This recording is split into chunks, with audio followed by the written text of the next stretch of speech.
Good morning, everyone. Today is Rosh Chodesh Elul, and this morning we're going to blow the shofar after Shacharit to awaken us to prepare for the high holidays. There's a verse in this week's Torah portion that says, Tamim tiyeh im Hashem Elokecha. You should be complete. You should be whole with Hashem, your God. And the letter Taf, which is the first word for Teshuvah, is the first letter of the verse, you should be whole with Hashem. And the question is, what does it mean to be whole and complete with God?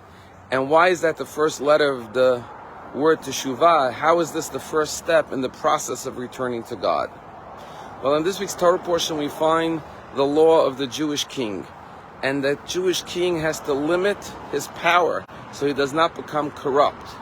And one of the laws of the Jewish king is that he cannot have too many wives. Lo yarbeh lo nashim. In those days, people would have more than one wife, but a king would have a harem with many, many wives. The Talmud tells us that King Solomon violated this law. He had 1,000 wives. And the Talmud says that the letter Yud, which is the first letter of the commandment, he should not increase his wives, came to complain to God and said, Solomon is violating the commandment that begins with my letter.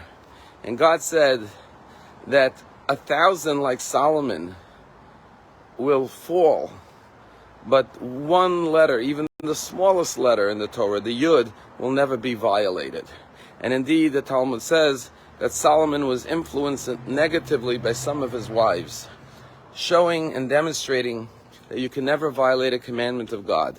Even though Solomon had good intentions, he wanted to create peace treaties with other neighboring kings, and he said, the Torah says not to have too many wives, lest they lead his heart astray. But my heart will not go astray, because I'm confident in my faith in God. I will not be influenced. Ultimately, he was mistaken. They did have a negative influence on him. And therefore, the commandment, be whole and complete with God, is teaching us that don't try to follow your own logic and circumvent or think that you know better than the commandments of the Torah. The Torah tells you to act a certain way and tells you the pitfalls and the dangers of acting otherwise. Don't think I know better. I understand and reasoning, and therefore it doesn't apply to me. Be whole with God. Be complete. Be sincere. Be trusting. Be faithful to God. And do not allow your own mind to question or doubt God's instructions, God's commandments, God's laws. And this is a lesson as we begin this month of Elul, to be sincere with God, to have faith and trust in Hashem. And in our personal lives, sometimes we have questions about God. Why did God do this? Why did God allow that? Trust and faith, completeness, sincerity, wholesomeness with God is the first letter of the word Teshuvah.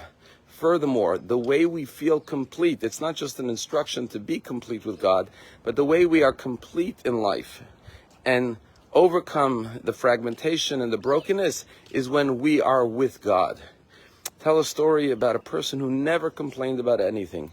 And someone said to him, how is it that you never complain about anything? So he said there's two perspectives on life. There's our earthly perspective, and then there's God's divine perspective. He says, I trust that from God's perch on high, he looks down on earth and he sees things in the proper dimension, and he only does what is right. And even though from our perspective it may not seem that way, it's like a tapestry. On the top side, everything looks beautiful. On the bottom, it looks like a lot of loose strands running in many different unpatterned directions. But from God's perspective, he sees the pattern, he sees the reason. He said, I never complain because I'm afraid God will say, you know what? You're questioning me, you have doubts. Come, I'll take your soul from you. You'll come up to heaven and you'll see things from my divine perspective. And then you'll see how everything makes sense. So I don't want God to summon me on high to see it from his perspective. I want to live a long life, so I never question and I never doubt. Tamim tiyeh, be whole, be sincere, be trusting, be complete. This is the first step in the journey of the month of Elul. Have a wonderful Shabbat and a month of Elul filled with blessings and closeness to one another and to Hashem.